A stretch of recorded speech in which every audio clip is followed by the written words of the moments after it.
Magandang umaga mga igan, wala raw nakitang sira mga tauhan ng NBI ng kanilang inspeksyonin ng condominium unit kung saan umano ginahasa si Dennis Cornejo at binugbog si Bong Navarro. Taliwas ito sa naunang pahayag ni Cedric Lee, ang kaibigan ni Cornejo na isa sa mga itinuturo ni Navarro na nambugbog sa kanya at humihingi pa ng pera. Darito ang report.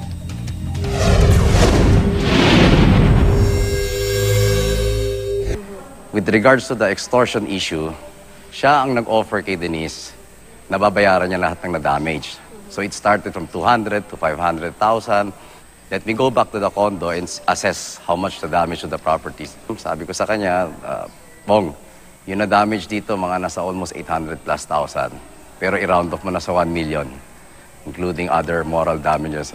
Ang pahayag na ito ni Cedric Lee sa kanyang panayam ng GMA News, taliwas sa nadatna ng NBI ng inspeksyon ng condominium unit kung saan umano ginahasa si Dennis Cornejo at binugbog si Bong Navarro. Nakita po namin is maayos naman. So wala naman kaming nakita na pwede namin sabihin na sira. Sa kuwang ito ng NBI sa tinutuluyan ni Cornejo, maayos na nakasalansan ang kanyang mga gamit. Na isang linggo pa lang nakatira sa unit nang maganap ang umano'y panggagahasa sa kanya at pambugbog kay Navarro. Sa salamin, nakasulat ang mga rules ng dalaga para sa sarili. Nakapatong pa rin sa mesa ang supot ng pagkain dala ni Navarro noong gabi ng January 22. Sa may sofa, may patak ng dugo. May talsik din ng dugo sa bakil ng bag sa sofa.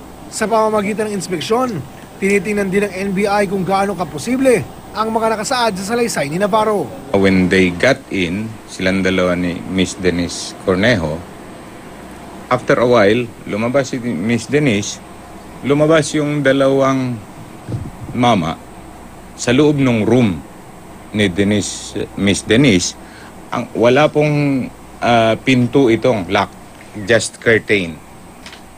So, paglabas, mayroong isa nakatutok na yung baril sa kanya.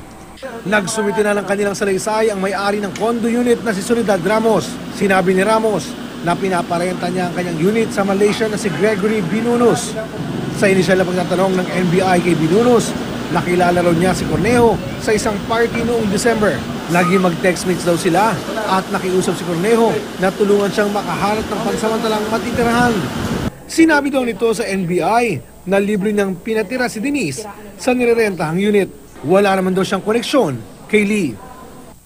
Nakakuha naman ang GMA News ng kopya ng isa sa mga logbook ng mga gwardya ng kondo.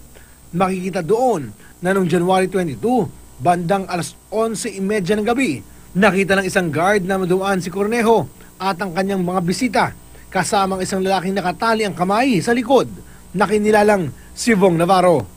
Kinabukasan, January 23 ng 8:40 p.m., nagtanong daw si Cornejo kung paano masisilip ang kuha ng CCTV dahil may nanakaw daw sa kanyang unit. Alas 10:30 ng gabing yun, dumating si Binunos para makiusap sa maintenance ng kondo na palitan ang mga lock sa unit. Sa mga ipinasubpina ng NBI kaugnay ng insidente, tanging si Zemer Raz o may tunay na pangalang Simeon Raz Jr. ang di pa nagpapakita. Tinanggal naman sa pwesto ang 5 pulis na umawak ng pagbablatter ng grupo ni Lee at Cornejo kay Navarro sa Southern Police District. Bahagi raw ito ng proseso habang gumugulong investigasyon ng Internal Affairs Service ng PNP sa insidente. Binisita si Navarro sa ospital kahapon ng direktor na si Joyce Bernal. Ayon kay Bernal, 4 na beses niyang binisita sa ospital ang aktor at sa tingin niya, malaki ang ibinuti ng kondisyon nito. Usap kami ng ibang bagay, hindi muna tungkol dun sa nangyari kasi yun din yung request ng psychiatrist niya po. I think the trauma is still there pero nakakapag-usap na, nakakapagkwento na. Kasamang bumisita ni Bernal ang ilang non-showbiz friends ni Navarro, pati ang girlfriend nito. Para sa unang balita, Oscar Oida, reporting.